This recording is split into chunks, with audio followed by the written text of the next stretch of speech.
Hello and welcome back to another FIFA 23 player review. Today's player review is FUT Birthday Romain Alessandrini, so let's get into it. As always, I start off with the team that I used for this review. As you can see, it's a 4-2-4 French icon. It's an absolute mix or a hybrid. But obviously Alessandrini up at left striker because he's left-footed. So let's look at my stats after my 3 rivals games. Now on the screen you can see the stats for Alessandrini. I played 3 games, scored 4 goals, got no assists. So let's head into the gameplay.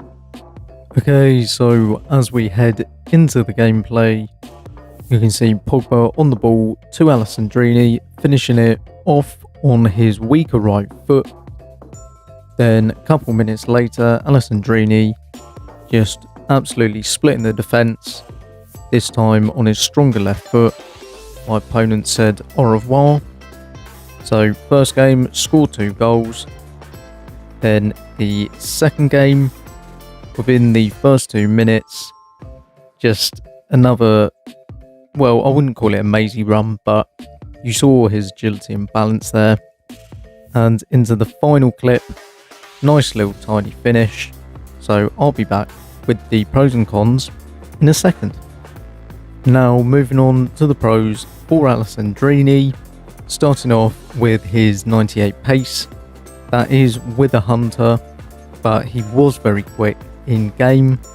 I was surprised because he has the explosive run type, which sometimes is a bit on or off, but this time fortunately it was on. Then 96 shot power. As you saw from his shots, they just flew past the goalkeeper. There was no stopping any of his goals because it was just hit so well. 89 free kick accuracy. Now I didn't score any free kicks, but I didn't actually have any free kicks. This is just me knowing that 89 or above for free kicks gives you a significantly high chance of scoring. 94 agility and 91 balance. For his second and third goal, you saw his close control, his agility and his balance, and it was what really helped him score both of those goals. Then finally, 5-star skill moves and 4-star weak foot. I wish it was 5-star 5-star, however 5-star 4-star is still a great combination. Moving on to the cons for Alessandrini, the only con I really could come up with was his 74 strength. Throughout the 3 games he did feel just a tad weak on certain occasions, but otherwise this card is just a very good card overall. So do I think it is worth grinding for this Alessandrini card? For me, I would say yes. He is a fantastic card overall, with his pace, shooting, dribbling, passing. He basically does have everything in his locker. He would be a fantastic super sub, especially if you're playing champs. Bringing this guy on in probably the 70th minute, I mean, he could be a game changer, because he does have 5-star skill moves, 4-star weak foot. Always very nice to have a striker that can do skills and has a good weak foot. However, it does require a minimum of 23 games to get.